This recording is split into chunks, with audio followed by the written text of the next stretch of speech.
اللہ تعالیٰ نے فرمایا وَأَنزَلْنَا إِلَيْكَ الْكِتَابَ بِالْحَقِّ، اور ہم نے نازل کی کتاب اے میرے پیارے حبیب علیہ السلام آپ کی طرف، وہ کتاب جو سچی کتاب ہے، یعنی قرآن مجید فرقان حمید سچائی کے ساتھ اور صداقت کے ساتھ آپ کے اوپر نازل فرمایا ہے۔ وَمُصَدِّقًا لِمَا بَيْنَ يَدَيْهِ مِنَ الْكِتَابِ، اور یہ کتاب پہلی کتابوں کی تصدیق کرتی ہے، یعنی ان کو سچا ثابت کرتی ہے کہ انجیل بھی سچی تھی، زبور بھی سچی تھی اور تورات بھی سچی تھی۔ اور یہ تصدیق جب کرتی ہے تو ان کا سچا ہونا ثابت ہوتا ہے، کیونکہ کسی کا سچا ہونا اس وقت ثابت ہوتا ہے جب اس کی کوئی تصدیق کرتا ہے۔ وَمُهَيْمِنًا عَلَيْهِ، اور یہ ان کتابوں کی نگہبان بھی ہے۔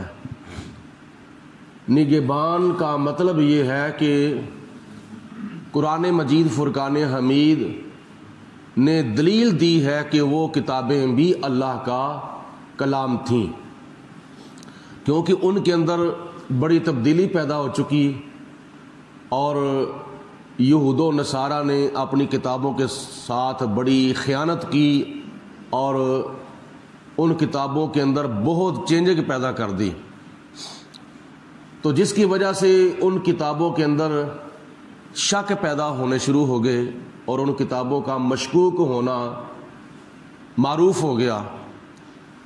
تو قرآن پاک نے دلیل دی ہے کہ اللہ پاک کی ذات بابرکات نے جو کلام نازل کیا تھا وہ حقہ تھا، وہ سچا تھا، لیکن ان کتابوں کو پڑھنے والوں نے اللہ کی امانت میں خیانت کی ہے۔ فَاحْكُم بَيْنَهُم بِمَا أَنزَلَ اللَّهُ، تو اے میرے پیارے حبیب علیہ الصلاۃ والسلام آپ ان کے درمیان فیصلہ کریں اس کلام کے مطابق جو اللہ نے آپ کے اوپر نازل فرمایا ہے۔ قرآن مجید فرقان حمید کے مطابق آپ ان کے مابین فیصلہ کریں۔ یہ اللہ کا کلام، اس کے اندر ایک بہت بڑی خوبی اور بہت بڑی خصوصیت یہ ہے کہ عدالتوں کے اندر اس کے ساتھ فیصلے ہوتے ہیں کہ کون جھوٹا ہے اور کون سچا ہے، اور جو جھوٹا ہوتا ہے، جو ناحق پہ ہوتا ہے، پھر اس کی سزائیں بھی قرآن مجید فرقان حمید نے بیان کی ہیں۔ تو اس قرآن پاک کو صرف اور صرف ہمیں ایصال ثواب تک کی محدود نہیں کرنا چاہیے۔ وہ بڑی اچھی بات ہے کہ جب کوئی ہمارا مسلمان بھائی بہن فوت ہو جاتے ہیں تو ان کی ارواح کو ایصال ثواب کیا جاتا ہے، ٹھیک ہے، لیکن صرف اور صرف قرآن مجید فرقان حمید کو غمیوں کے اوپر یا ایصال ثواب کے لیے ہی استعمال نہیں کرنا چاہیے۔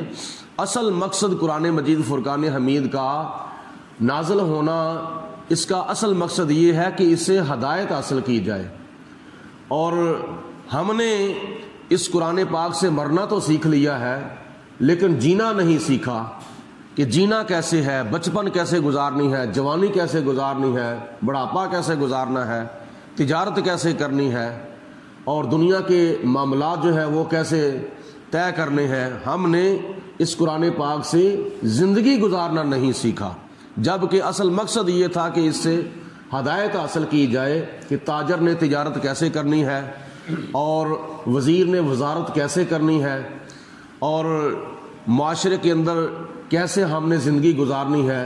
اللہ پاک کے قرآن نے ہمیں خوشی گزارنے کا بھی طریقہ اور سلیقہ عطا فرمایا ہے اور غمی گزارنے کا بھی طریقہ اور سلیقہ عطا فرمایا ہے۔ آگے اللہ تعالیٰ نے فرمایا کہ اے میرے پیارے حبیب علیہ السلام وَلَا تَتَّبِعْ أَهْوَاءَهُمْ عَمَّا جَاءَكَ مِنَ الْحَقِّ جو آپ کے پاس حق آ چکا ہے قرآن مجید فرقان حمید کی شکل میں، اس سے اعراض کر کے یا اس کو نظر انداز کر کے آپ یہود و نصارہ کے خواہشات کی پیروی نہ کریں، کیونکہ یہود و نصارہ کی پیروی کرنے میں تباہی ہی تباہی ہے، اور خرابی ہی خرابی ہے، ناکامی ہی ناکامی ہے، شرمندگی ہی شرمندگی ہے۔ اگر کامیابی ہے تو محمد مصطفیٰ کی پیروی کرنے میں کامیابی ہے۔ دنیا اور آخرت کی، قبر و حشر کی کامیابی اگر ہے تو نبی پاک علیہ الصلوۃ والسلام کی پیروی کرنے میں، دونوں عالم میں تمہیں مقصود گر آرام ہے، اس کا دامن تھام لو جس کا محمد نام ہے صلی اللہ علیہ وسلم۔ لِكُلٍّ جَعَلْنَا مِنْكُمْ شِرْعَةً وَمِنْهَاجًا، اور تم میں سے ہر ایک کے لیے اللہ پاک کی ذات بابرکات نے الگ الگ شریعت جو ہے وہ بنائی ہے، یعنی آدم علیہ السلام کی امت کی شریعت الگ ہے، نوح علیہ السلام کی امت کی شریعت الگ ہے، ابراہیم علیہ السلام کی الگ ہے، اسماعیل علیہ السلام کی الگ ہے، یعقوب علیہ السلام کی الگ ہے، یوسف علیہ السلام کی الگ ہے، اور موسیٰ علیہ السلام کی الگ ہے، عیسیٰ علیہ السلام کی الگ ہے، اور ہمارے پیارے نبی حضرت محمد مصطفیٰ صلی اللہ علیہ وسلم کی شریعت الگ ہے۔ حکم اللہ تعالیٰ کا ہے اور ایک ہی ہے، لیکن طریقہ کار جو ہیں وہ الگ الگ تھے، اور یہ کیوں تھے؟ اس لیے ومن حاجہ، اور الگ الگ ایک راہ عمل بھی بیان فرمائی ہے۔ ولو شاء اللہ، اور اگر اللہ تعالیٰ چاہتا، لجعلکم امۃ واحدہ، اگر خدا چاہتا تو تمہیں ایک امت بنا دیتا۔ آدم علیہ السلام سے لے کر حضور علیہ الصلوۃ والسلام تک سارے نبیوں کی امتوں کو اللہ تعالیٰ ایک امت بنا دیتا اگر خدا تعالیٰ چاہتا، لیکن اللہ کی ذات بابرکات نے امت مسلمہ کو الگ رکھا اور پہلی امتوں کو الگ رکھا، اور الگ الگ اس لیے رکھا کہ وَلَٰكِن لِّيَبْلُوَكُمْ فِي مَا آتَاكُمْ، اس لیے الگ الگ رکھا تاکہ تمہاری آزمائش کی جائے کہ تمہیں جو دیا گیا ہے اس پر عمل کیا نام ہے کون کرتا ہے اور کیسا عمل کرتا ہے۔ یہ اللہ تعالیٰ کی ایک آزمائش ہے جو خدا کی ذات بابرکات نے ہمیں الگ الگ امت پیدا فرمایا ہے۔ فاستبقوا الخیرات، تو اے امت مصطفیٰ تم نیکیوں میں پہل کرو، نیکیوں میں آگے بڑھو، نیکیوں میں سبقت کرو۔ حدیث پاک میں آتا ہے کہ قیامت کا دن ہوگا، اللہ تبارک و تعالیٰ کی بارگاہ میں ایک گروہ جو ہے وہ حاضر ہوگا، اور ان کے چہرے جو ہیں وہ آسمان کے تاروں کی طرح چمکتے ہوں گے۔ خدا کی بارگاہ میں انسانوں کا اور مسلمانوں کا ایک گروہ حساب و کتاب کے لیے حاضر ہوگا، اور ان کے چہرے آسمان کے تاروں کی طرح چمکتے ہوں گے۔ تو خدا تعالیٰ ان سے پوچھے گا کہ اے میرے بندو، تم دنیا میں کیا عمل کرتے تھے جس کی وجہ سے تمہارے چہرے آسمان کے چاند کی طرح تاروں کی طرح چمک رہے ہیں؟ تو وہ بندے عرض کریں گے یا پروردگار عالم، جب تیرے گھر میں اذان ہوتی تھی تو اذان کے بعد جماعت ہوتی تھی، تو جماعت سے پہلے ہم تیرے گھر میں پہنچ جاتے تھے جماعت کے ساتھ نماز پڑھنے کے لیے۔ تو اللہ فرمائے گا یہ جماعت سے پہلے میرے گھر میں پہنچنے کا نتیجہ ہے کہ آج تمہارے چہرے جو ہیں وہ آسمان کے تاروں کی طرح چمک دمک رہے ہیں۔ پھر دوسرا گروہ اللہ کی بارگاہ میں حاضر ہوگا، ان کے چہرے چاند کی طرح چمکتے ہوں گے۔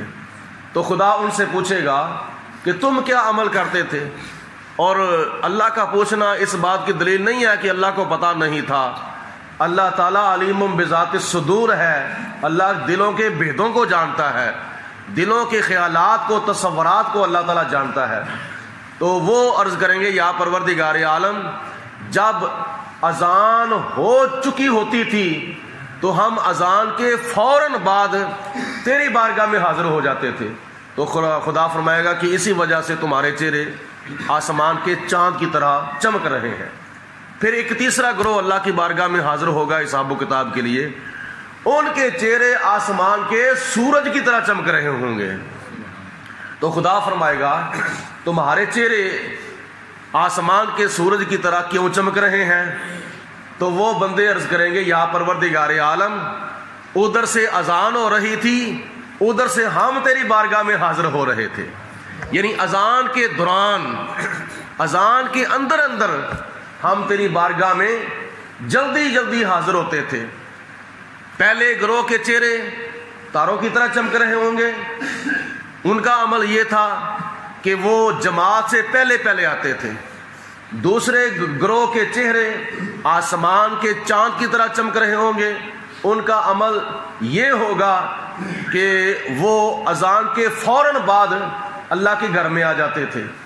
اور تیسرے گروہ کے چہرے آسمان کے سورج کی طرح چمک رہے ہوں گے، اور ان کا عمل یہ ہوگا کہ ادھر سے اللہ کے گھر سے اذان کی آواز آ رہی تھی، ادھر سے ان کے قدم خدا کے گھر میں داخل ہو رہے تھے۔ یعنی اذان کے اندر اندر وہ خدا کے گھر میں پہنچ جاتے تھے۔ یہ صرف اور صرف نیکیوں میں پہل کرنے کی وجہ سے اللہ پاک قیامت والے دن یہ انعام عطا فرمائے گا۔ تو خدا نے فرمایا فاستبقوا الخیرات، نیکیوں میں پہل کرو۔ نیکیوں میں پہل کرنا یہ صحابہ کرام کا بھی طریقہ ہوتا تھا، نیکیوں میں آگے بڑھنا۔ جیسے جناب عمر فاروق رضی اللہ تعالی عنہ نے حضور علیہ الصلوۃ والسلام کی بارگاہ میں اپنے گھر کا آدھا مال پیش کر دیا، اور جناب ابو بکر صدیق رضی اللہ تعالی عنہ نے گھر کا سارا سامان ہی حضور کے قدموں میں ڈھیر لگا دیا تھا۔ یہ ہے نیکیوں میں پہل۔ اگر کوئی 5 وقت کی نماز پڑھتا ہے تو مجھے چاہیے کہ میں تہجد کی نماز بھی پڑھوں۔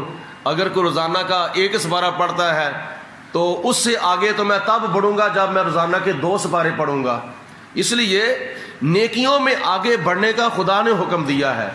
دنیاوی معاملات میں تم پیچھے رہ جاؤ کوئی بات نہیں ہے، لیکن دین کے معاملے میں، نیکیوں کے معاملے میں ایک دوسرے سے آگے بڑھنے کی کوشش کرو، اور یہی دنیا اور آخرت کی کامیابی ہے۔ فاستبقوا الخیرات، نیکیوں میں پہل کرو۔ اور خدا فرماتا ہے الی اللہ مرجعکم جمیعا، پھر تم سب نے اللہ کی طرف لوٹنا ہے، اللہ کی بارگاہ میں حاضر ہونا ہے۔ جب تم خدا کی بارگاہ میں قیامت کے دن حاضر ہو جاؤ گے، فَيُنَبِّئُكُم بِمَا كُنتُمْ فِيهِ تَخْتَلِفُونَ، پھر خدا تمہیں ان باتوں کے بارے میں بتا دے گا جن باتوں کے بارے میں تم دنیا کے اندر اختلاف کیا کرتے تھے۔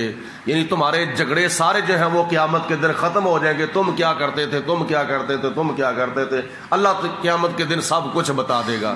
تو مسلمان بھائیوں، یہ نیکیوں میں پہل کرتے وقت، پہل کرنے کے سلسلے میں جلدی سے جلدی مسجد میں پہنچنے کی کوشش کیا کرو، اور جان بوجھ کے گھر میں بھی ٹائم گزر جانا ہے، اگر وہی ٹائم خدا کے گھر میں گزار دیا جائے تو حضور علیہ الصلوۃ والسلام نے حدیث پاک میں ارشاد فرمایا کہ مومن مسلمان جو ہے وہ مسجد کے اندر ایسے ہے جیسے مچھلی پانی